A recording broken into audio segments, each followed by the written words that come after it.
Good morning student. बेटा आज हम चैप्टर 9 का वीडियो फर्स्ट है और चैप्टर का नाम है जैव अणु। तो इसमें हम सबसे पहले हम बात करते हैं कि जैव अणु होते क्या है।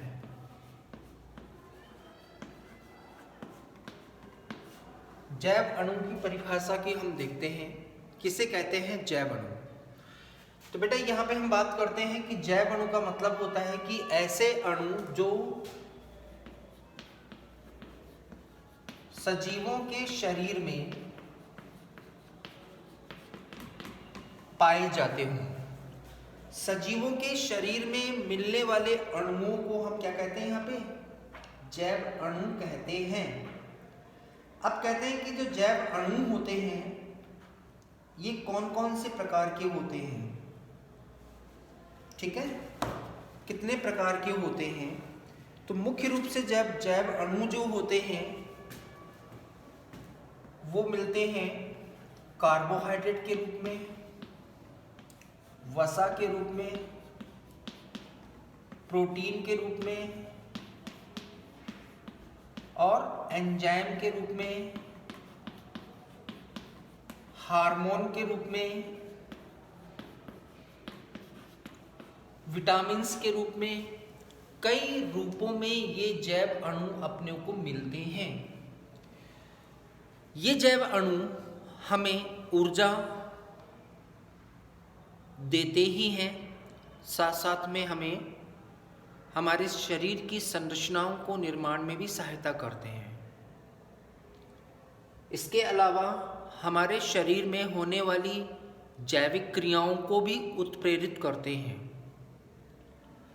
हार्मोन जो होते हैं वो क्या करते हैं, हमारे शरीर के अंगों पर नियंत्रण करते हैं, शरीर के कार्यों पर नियंत्रण करते हैं। इन सभी कार्यों को पूरा करते हैं ये जैव अणु। तो बुक में हम सबसे पहले लिखते हैं, यहाँ पे टॉपिक दे रखा है कि इनका हम केमिकल एनालिसिस कैसे करते हैं, इनका क्या केमिकल कंपोजिशन होता है, ठीक है ना। तो सबसे पहले हम इसमें लेते हैं, इस चैप्टर का टॉपिक है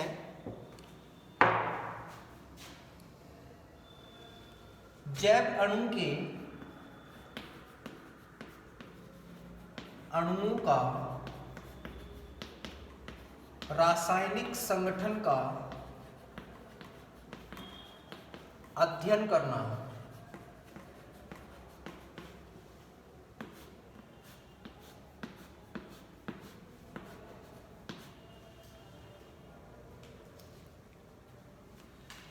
तो देखिए यहाँ पे हम सबसे पहले बात करते हैं कि जो जैव अणु होते हैं उनको हम कैसे ज्ञात करते हैं कि कौन कौन से अणु इसमें पाए जाते हैं।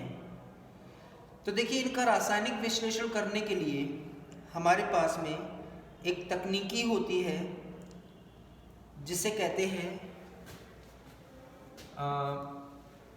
ऐश मेथड कहते हैं। ऐश का मतलब होता है राख विधि।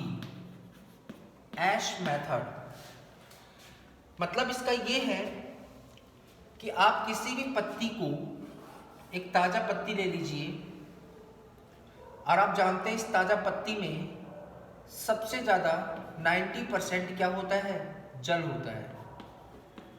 तो सबसे पहले ऑटोक्लेव में रख के, जिसे हम राख विधि का मतलब भस्म विश्लेषण विधि कहते हैं, भस्म विश्लेषण विधि कहते हैं। तो भस्म विश्लेषण विधि में क्या करते हैं कि आप एक ताजा पत्ती ले लीजिए और इस पत्ती को ऑटोक्लेव में रख के इसको गर्म कीजिए। तो इसमें जितना भी जल होगा वो जल सारा बाहर निकल जाएगा और जो शेष भाग बचेगा, ठीक है ना, गर्म करने के बाद में जो शेष भाग बचता है उसमें क्या होंगे, एक तो होंगे कार्बनिक पदार्थ प्लस अकार्बनिक पदार्थ। तो हमें किसका अध्ययन करना है, यहाँ पे कार्बनिक पदार्थों का अध्ययन करना होता है। और अकार्बनिक पदार्थ का मतलब यहाँ पे होते हैं खनिज तत्व है, खनिज तत्व। तो जो कार्बन पदार्थ होते हैं इनको अगर हम अलग करना चाहें और कार्बन पदार्थ को अलग करना चाहें तो हमें क्या करना होता है, इसमें से 600 डिग्री सेंटीग्रेड ताप पर इसको हम गर्म करते हैं। तो गर्म करने से क्या होगा, हमें टोटल जो वेट मिलेगा, वजन मिलेगा, ठीक है ना, वो किसका मिलेगा, यहाँ पे कार्बनिक पदार्थ का, सॉरी अकार्बनिक पदार्थ का। किसका मिलेगा, अकार्बनिक पदार्थ का। और इसे कहते हैं हम भस्म, पादप भस्म, पादप भस्म कहते हैं। तो इसमें हम कह सकते हैं कि इसमें कौन कौन से होते हैं, जैसे अगर आप देखेंगे इसमें दे रखा है, कंपैरिजन कर रखा है नॉन लिविंग और लिविंग द्रव कौन कौन से होते हैं, ठीक है ना। तो उनका अलग अलग अनुपात भी दे रखा है, कौन से कितने मात्रा में क्या क्या मिलते हैं। तो इस तरह से हम क्या कर सकते हैं, उनका अध्ययन कर सकते हैं। तो यहाँ पे देखिए हम सबसे पहले बात करते हैं जैव अणुओं की, कि जो जैव अणु होते हैं वो कौन कौन से होते हैं। तो अभी मैंने आपको बताया था कि कार्बोहाइड्रेट, वसा, प्रोटीन, ये सारे के सारे पदार्थ जो होते हैं वो क्या होते हैं, जैव अणु। तो इनमें सबसे पहले हम लेते हैं यहाँ पे कौन सा, कार्बोहाइड्रेट।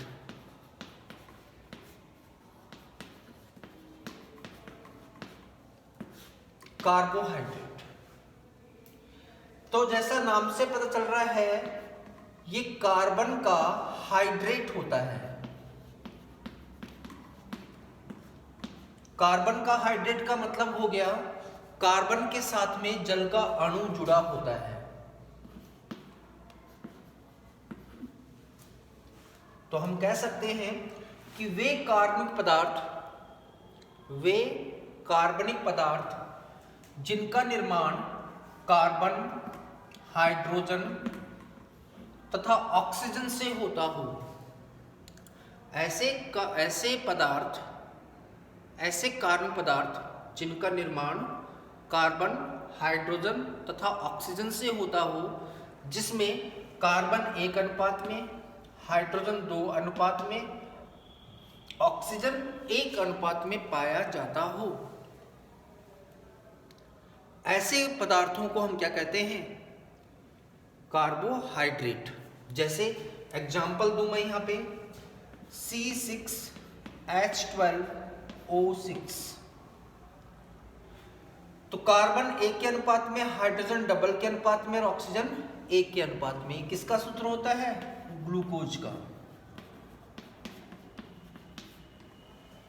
ग्लूकोज का फॉर्मूला होता है, ठीक है। तो यहां पे हम कहते हैं कि कार्बोहाइड्रेट वे कार्बन पदार्थ होते हैं जिनका निर्माण कार्बन, हाइड्रोजन, ऑक्सीजन से होता हो और इनमें भी कार्बन 1 का अनुपात में हो, हाइड्रोजन 2 के अनुपात में हो तथा ऑक्सीजन 1 के अनुपात में हो। इस प्रकार के पदार्थों को, कार्बन पदार्थों को हम क्या कहते हैं, कार्बोहाइड्रेट कहते हैं। अब कहते हैं कि कार्बोहाइड्रेट कितने प्रकार के होते हैं। तो देखिए कार्बोहाइड्रेट के प्रकार की बात करें तो कार्बोहाइड्रेट होते हैं 3 प्रकार के। नंबर 1 मोनोसैकेराइड,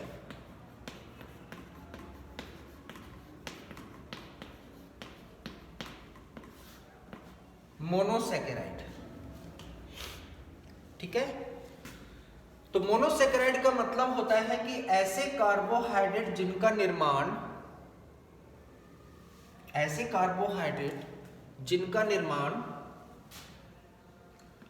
3 कार्बन से लेकर और 7 कार्बन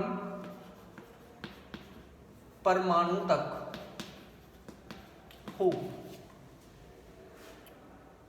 अर्थात कुछ होंगे 3 कार्बन परमाणु वाले, कुछ होंगे 4 कार्बन परमाणु वाले, कुछ होंगे 5 कार्बन परमाणु वाले और कुछ होंगे 6 कार्बन परमाणु वाले। इस तरह से क्या होते हैं, टोटल 7 कार्बन परमाणु तक के होते हैं। ठीक है ना।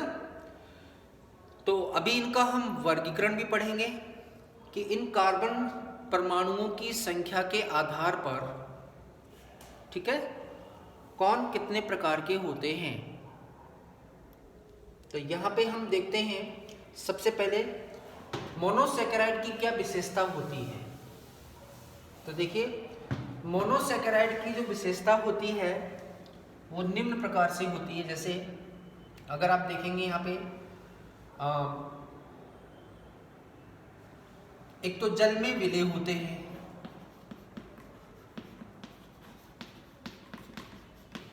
दूसरा स्वाद में मीठे होते हैं।